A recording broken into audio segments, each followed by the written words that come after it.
Young and Restless spoilers week of June 22nd.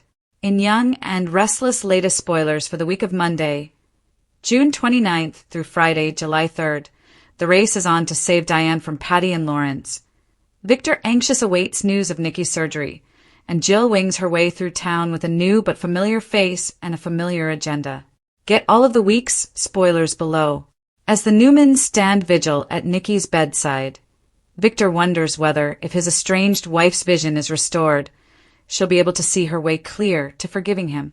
We send our condolences as Michael Damian mourns a devastating loss. With a heavy heart, I say goodbye. Billy and Kane receive a surprise visitor. We're pretty sure it's Jill, who returns with an agenda and a shocking secret. Kyle and Tracy react to Patty's latest move the same way they have to all of her previous moves. They worry. Diane isn't waiting for cavalry to ride to her rescue. Oh no, she's plotting her own escape. Thank you very much. Jill forces Billy and Kane to settle their issues, is what the spoiler says. But Jill tries forcing Billy and Kane to settle their issues is more likely what it means.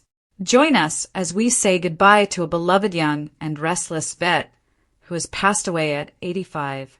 In Wednesday's recap, Jack puts a dangerous plan in motion, and Kane makes Billy an offer.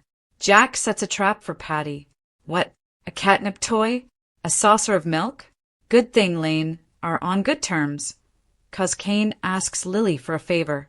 Billy sabotages Sally's latest venture, and perhaps his own relationship in the process. Is there anything the Nepo baby can't screw up? Colleen Zank, ex-Jordan, was arrested in Florida for her third DUI since April 2010. Victor plays his cards close to the vest, which is a neat trick considering the game he's playing is probably chess. Stephanie and Nate discuss his past, maybe with an eye on his future at the same time. Nick and Noah aren't buying what Matt Clark is selling. Once bitten, twice why not? Jack plays a dangerous game with Patty. Who could have seen this coming? Kyle's plan to rescue Diane takes an unexpected turn. It's almost like he and Jack have no idea what they're doing. Check out the show's next headwriter's to-do list to set the show straight. First things first, no more dang kidnappings. Hey, Stephanie, what happened to doctor/patient privilege? Did you really have the right to share Nikki's medical information with Holden?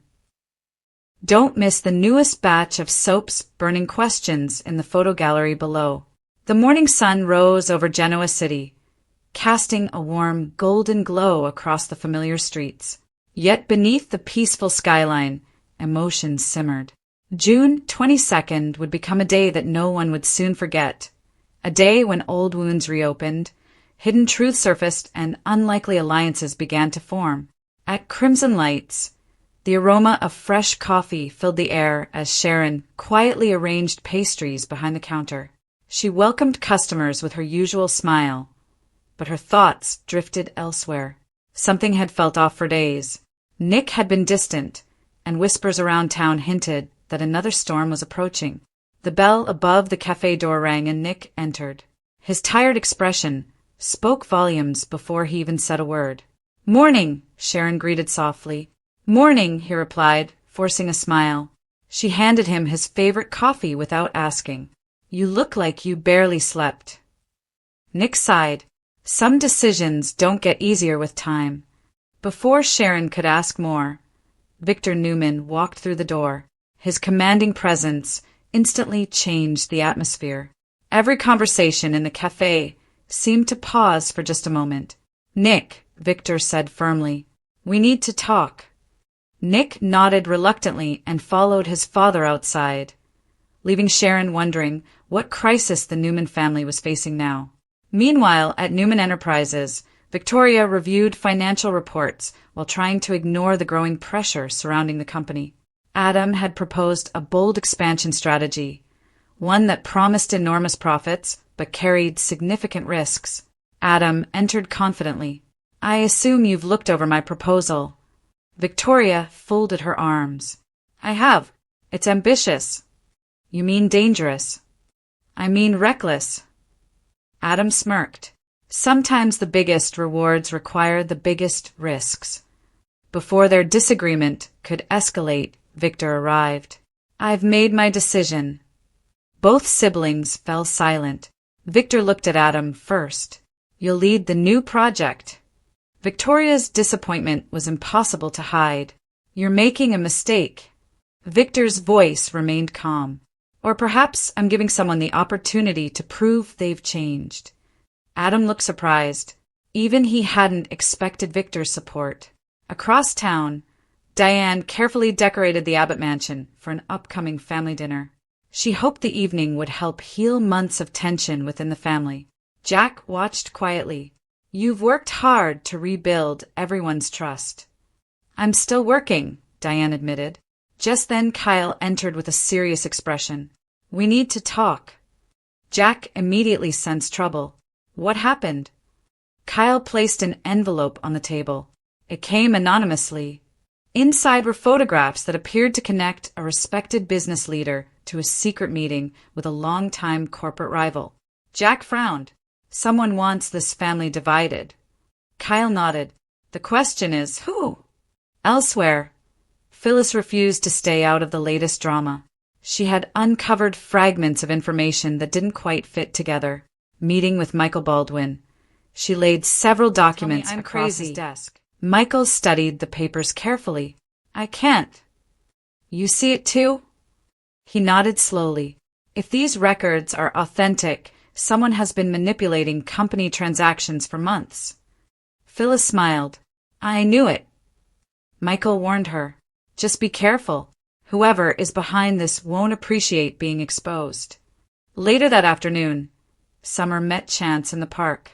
Their relationship had survived countless challenges, yet uncertainty still lingered. "I've been thinking," Summer admitted, "about us." She nodded. "I don't want fear to decide our future anymore." Chance reached for her hand. "Neither do I." For the first time in weeks, hope seemed stronger than doubt. As evening approached, the Abbott family gathered for dinner. Laughter slowly replaced awkward silence. Even long-standing disagreements appeared less important for a brief moment. But peace rarely lasts in Genoa City. The front door suddenly opened. Everyone turned. A mysterious woman stepped inside. "I believe someone here has been looking for answers." Silence filled the room. Jack stood. "Who are you?" She smiled faintly. "My name isn't important." She placed a sealed folder on the dining table. "But what's inside this folder will change everything you believe." Without another word, she walked away. Kyle quickly opened the folder.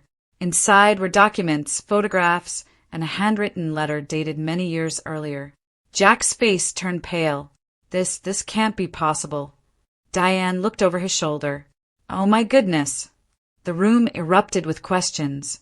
"What does it mean? Who sent this? Is it real?" No one had immediate answers. At Newman Ranch, Victor sat alone in his study, staring at an old family photograph. Nikki entered quietly. "You're thinking about the past again." Victor smiled sadly. "The past has a way of reminding us it never truly disappears." She placed a comforting hand on his shoulder. "Whatever happens, we'll face it together." Victor nodded, though uncertainty lingered in his eyes. For one of the few times in his life, even the great Victor Newman wasn't entirely sure what move should come next. Meanwhile, Adam received an unexpected phone call. "I've done everything you asked," he said cautiously. A distorted voice replied, "Not everything." Adam's confidence disappeared. "What do you want now?" "Be patient." The line went dead. Adam stared at the phone, realizing he might be caught in a game far bigger than he had imagined. Across town, Sharon locked up Crimson Lights and prepared to head home. As she switched off the lights, she noticed an envelope slipped beneath the front door. Curious, she opened it. Inside was a single photograph. It showed several familiar faces gathered together years ago, but one person standing in the background shouldn't have been there. On the back, someone had written only 6 chilling words. "The truth has finally found you." Sharon's hands trembled. She looked around the empty cafe, suddenly feeling as though someone had been watching her all along. Outside, thunder rolled across the night sky. Another chapter in Genoa City's endless saga had begun. As darkness settled over the city, every family carried new questions, every secret threatened to surface, and every relationship stood on uncertain ground. June 22nd would be remembered not for its calm beginning, but for the revelations that promised to reshape lives forever. In Genoa City, the past never stays buried for long, and every answer has a way of creating even more mysteries.